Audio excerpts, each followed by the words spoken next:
Laheating, hello everyone and welcome to my Queer channel. I'm your host Queer-chan and today we are finally getting back to some Neimoidians. Now those of you who have kept up this far know that most of this past month has been dedicated to reviewing another collection that I have going, that of course being the Chibi Pokehouse series, or at least the larger or deluxe playsets in those series. If you haven't seen them already, by all means go check them out. I've got them all set up on a playlist. While I had a lot of fun doing them, as I said in my last review video, they didn't seem to generate quite the amount of interest that I was hoping for, and certainly not the same interest that my other more Star Wars based reviews and discussions have had in the past. I mean, this is of course billed as a primarily Star Wars channel, so that is understandable. So certainly for the time being, I think I'm definitely going to be steering back in the Star Wars direction. I still have loads of other collectibles and other lines that I would love to review at some point. Maybe once this channel has gotten a bit bigger and has generated a bit more interest, I might return to it. But as I said, for the time being, I think I'm going to stick with a bit more Star Wars. Got loads of reviews planned. I've even got some discussions and something actually somewhat, I don't know, special. I don't really know what to call it. It's not a review and it's not really a discussion. It's actually not really anything I've done on this channel yet. I've been working on it for a bit. I need to get it put together and I'm hoping that will go up in the next few weeks, so certainly if you're interested, keep an eye on that. For now though, let's get back to basics, and by basic I mean the basic of basics, as in this is ground zero for Neimoidian collecting. Again, as in I don't know why I literally haven't done these already.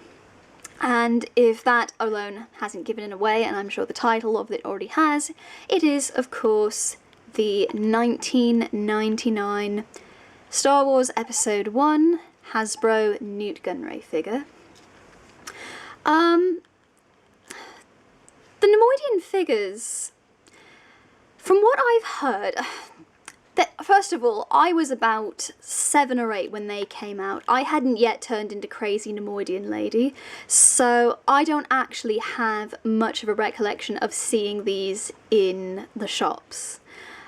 From what I have heard, on the one hand, they were considered by many fans to be particularly nice figures, especially compared to others in the line, and especially given the time, and yet at the same time, they were absolute peg warmers because of course nobody liked the Neimoidians. So again, I can't really give my impressions from that time, again because I was simply so young. I'll go over the figure itself in just a moment. Before that, just show off its single accessory. It doesn't come with any blasters or any stands, but as I'm sure many of you remember, the Episode 1 figures came with a single ComTech chip. Now this was a brand new idea for the figures in the Star Wars Episode 1 collection. The idea was that sold separately with these figures was a ComTech chip reader. It was about the size of a large, sort of older phone. Just could fit in your hand quite completely. It was modelled after Qui-Gon's own sort of comlink from Episode 1, and the idea was that the microchip, don't really know what to call that, if that is micro now, the microchip contained within the whole unit was supposed to slide over. There were some metal detectors on. It's so hard to actually describe this without having one in front of me. Mine's unfortunately boxed up somewhere.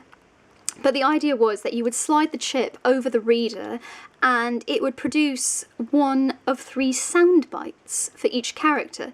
It was a way of actually having the figures talk without putting any extra electronics or otherwise destroying the integrity of a Star Wars figure.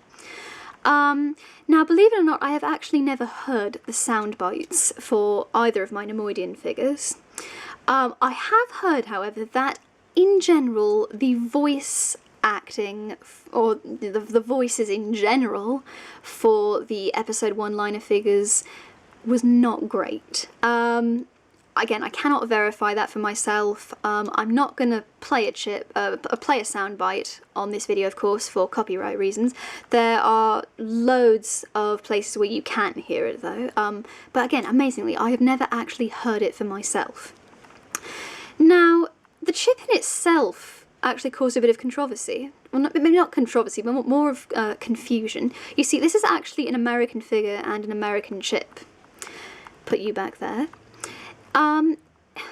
It had different releases in different parts of Europe and even more different releases in other parts of the world. In the UK, you got the chip as normal under the name, again, ComTech. But in other parts of Europe, just put that aside for now, I actually have a boxed, or a carded Nute Gunray figure here.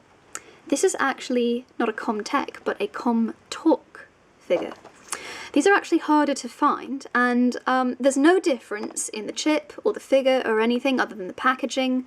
The only reason it was actually released under the name ComTalk was because there was, I believe, a German telecommunications company called ComTech. Maybe not spelled the same way, but the naming was so similar that to avoid copyright problems, they just branded it under ComTalk and released it in parts of continental Europe.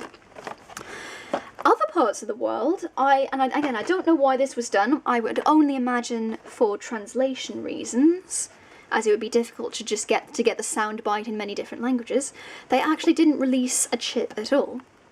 They actually released the figure with a battle droid, and not just the Neimoidian figures. Every figure in the episode 1 wave of figures, by them, the standalone figures that is, came with a battle droid instead of a ComTech chip. Now the battle droids themselves are absolutely basic. I mean, absolutely basic movement, 5 points of articulation, basically, unfortunately, what we've got now. But yeah, again, it was a very unique and very unusual way of releasing the different figures at the time. I believe it's one of the only waves, if not the only waves, that did something that different between its international releases.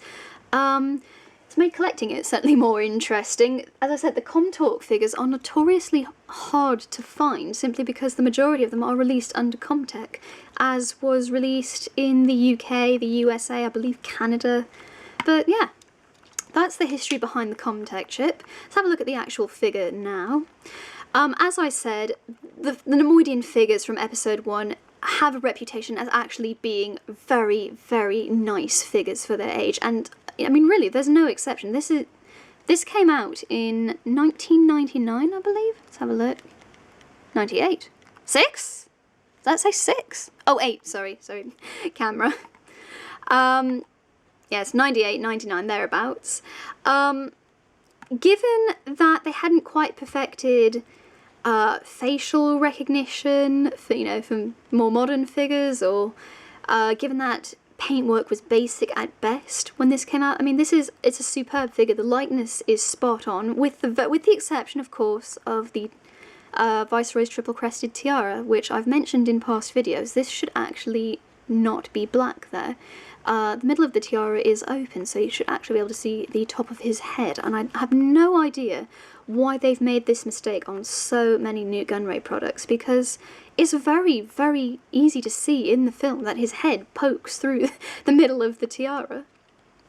Of course, being, a very, a late 90s figure, so nowadays a very old figure, it does have basic articulation, very minor head articulation, shoulder, and amazingly, actually, under the robes, you've even got a little bit of leg articulation, useless though it is.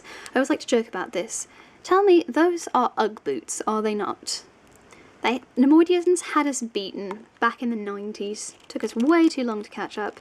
But yeah, those are basic girl Ugg boots, I swear.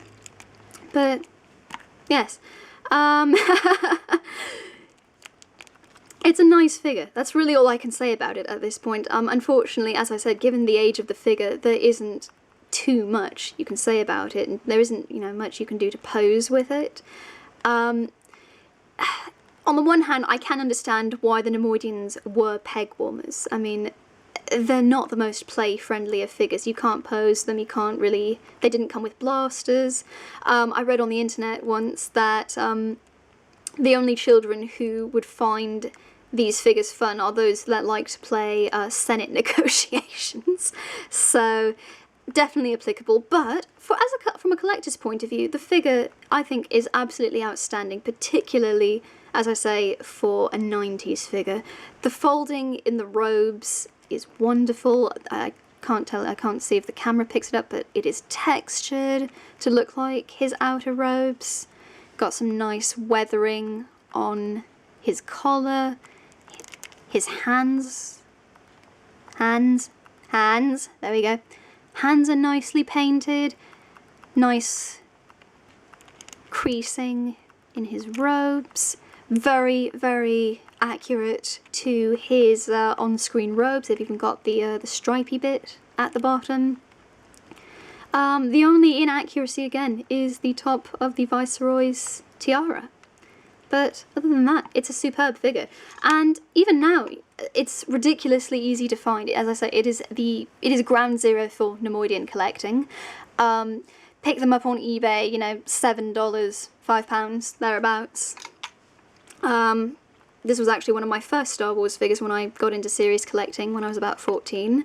I can't remember how much I paid for him. He'd probably be a bit more than what I won him for back then.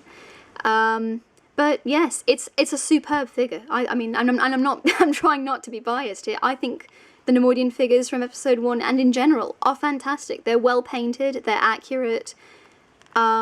They may not be the most poseable or, you know, the most versatile of figures, but they're fantastic, and they are excellent custom fodder as well, as I've shown in a number of previous videos with some of my customs. So yes, the only thing I can say here, I mean, I wholeheartedly recommend picking one up. If whether you're into Neimoidian collecting or not, it's not a basic, but it's a standard figure for a Star Wars collection, in my opinion, simply because it is such a nice and accurate figure. One thing I haven't actually shown is the face up close. Come on, because he actually does have very nicely painted eyes. Don't know if it'll show any better than that, but you've got a nice shiny gold with a red streak across it, and on top of the red streak is actually his pupils, so his eyes are actually very, very detailed. Not quite as detailed as the prototype Lot Dodd that I showed off absolutely, you know, decades ago, but again, for such an early figure and for such a minor and unfortunately hated character, he has a superb figure, and I can only recommend picking one up. So, yes, that's it. That's it for this figure, at least. As I'm hoping you've gathered by now, this next series of reviews is, of course, going to be the basic figures of both Neimoidians and Duros, and not just the, not necessarily the custom ones that I've done in the past, the actual official figures. I've been looking forward to giving my opinions on these for a while. Of course, again, I'll try not to be too biased. I do actually amazingly have some complaints about some of the figures, including the Lot Dodd figure, so do be on the lookout for that. Meanwhile, thank you very much indeed for watching. I've been Queer Chan, you've been amazing, and may the Force and Neimoidians be with you.